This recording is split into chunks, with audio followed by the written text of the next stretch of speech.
Lawyer, abogado in Kapampangan. So that's it. It was so deeply ingrained in me that as I entered school, I would say, I want to be a lawyer. Just when all my classmates would say, I want to be a teacher, a doctor, a nurse, I would probably be the only one saying, I want to be a lawyer. So ganun yung kwento. Best thing about being a lawyer, there is always something to do. There would always be a sense of fulfillment, knowing that you matter when you help society. I am tending to 3 children who 2 are grown up already and 1 passed on. Looking back, bonding moments would really be simple times together at home. So that is why I have so much emphasis on being home, because home is where the memories are.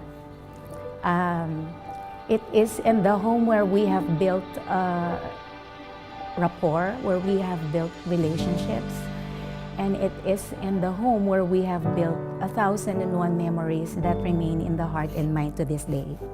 I'd like to think I'm good at both, but it is never an easy job. It is challenging. At the same time, when you are able to hurdle the odds, it becomes fulfilling also. Pero madaming times, there would be times when I would be alone and cry because, you know, it's not easy juggling motherhood and lawyering. Sometimes you would feel that you miss out on children. Sometimes you would feel you miss out on being a mom. But in my case, it cannot be that you're just a mom and not a lawyer also, because I am single-handedly tending to the family. Teen was diagnosed when she was 12 years old, and she was given a protocol, a medical protocol treatment of 2.5 years, which ran to about close to 4 years kasi nag-relapse.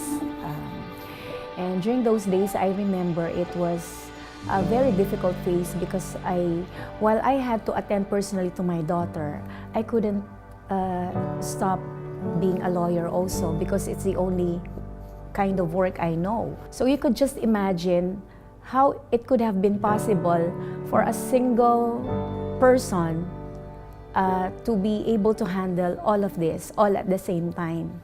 And then you realize it must have been some unseen hand that helped me, God.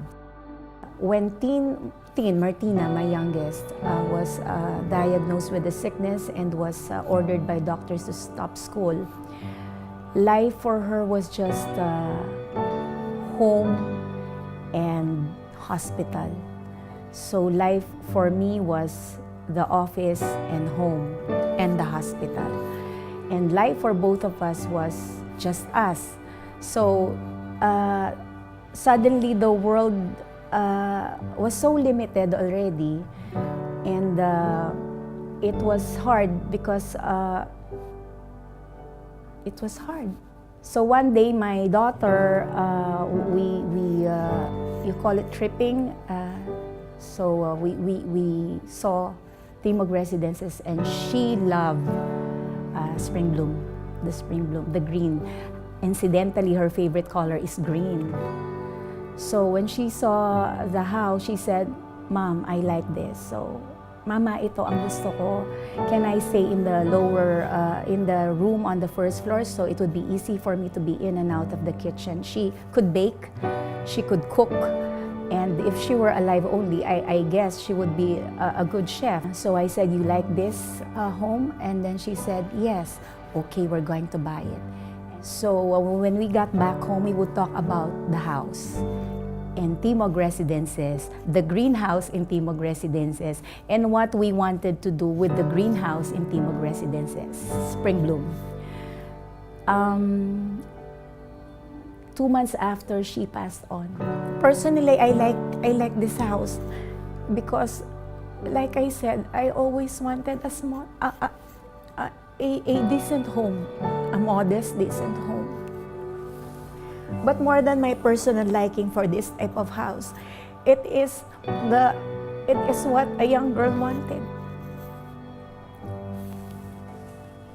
She died 2 years ago.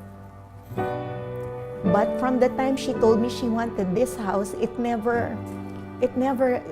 words never left my mind and heart. And what she could have wanted to do with the room at the ground floor also remains in my mind and heart to this day. So one day, not so long ago, when finally actually I'm still in the process of coming to terms with what happened to my youngest daughter, Martina. One day I realized I would fulfill the dream of a young girl, no matter how difficult it may be at this point. You know, this is the time to recover, this is the time to rebuild. But looking back, if there's one lesson that the youngest of them left me with, it's the realization that life is short. And that we cannot plan it up to the end. And so my question then was, how much of life can you really plan? I guess there's no answer to that because totoo yung sinasabi nilang you have to live one day at a time. You have to live each day like it's the last. Because no one knows what tomorrow would bring. In my case, I guess may tampo.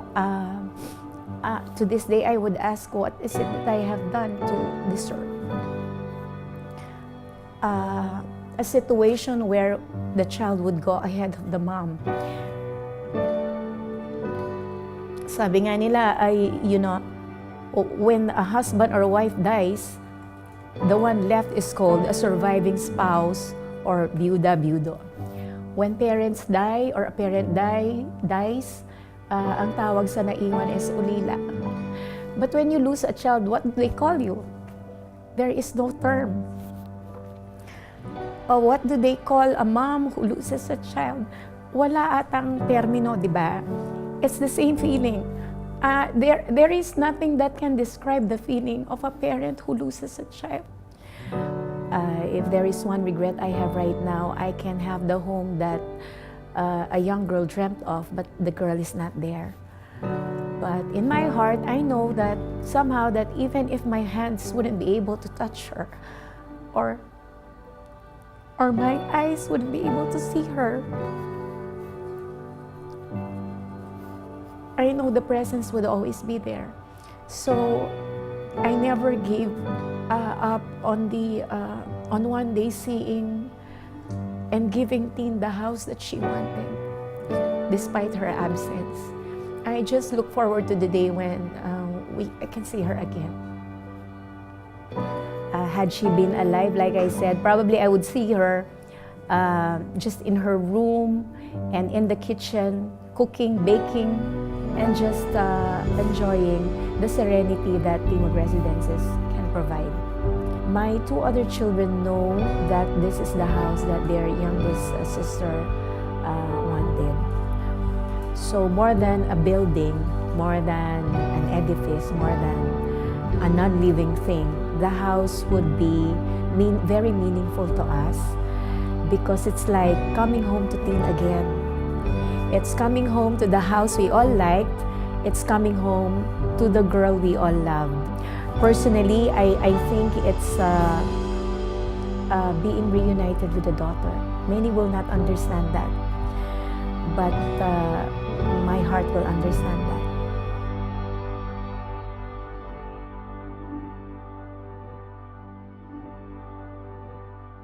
I am Maria Imelda Quiambao, and I am home.